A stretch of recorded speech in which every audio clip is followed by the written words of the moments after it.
3 দিন আগে পাহেলগাঁও কাশ্মীরে 27 জন নিরীহ হিন্দু মুসলমান মারা গেল তাদের গুলিতে। আজকেই জানাজার নামাজ হয়েছে।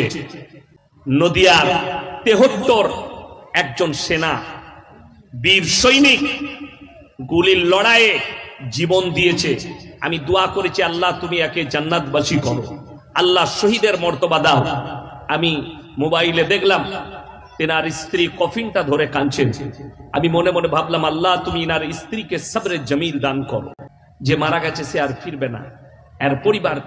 কিন্তু আমরা সকলে জানি মরদ যে যেরকমই হোক, মারদানগিটা আমরা বাইরেতেই দেখাই, বিবির কাছে মারদানগি চলবে না, তাই না?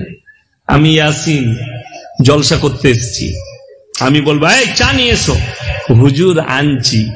কিন্তু বিবিকে যদি কেউ পাওয়ার দেখিয়ে বলে তাড়াতাড়ি চাটা নিয়ে এসো, চুপ করে বসো, আমি কাজ করছি, দেখতে পাওনি?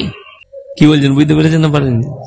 বিবির কাছে হুজুর ঠান্ডা, হুজুর খেজুর, মরদ নেতা মন্ত্রী অফিসার বইয়ের কাছে ঠান্ডা।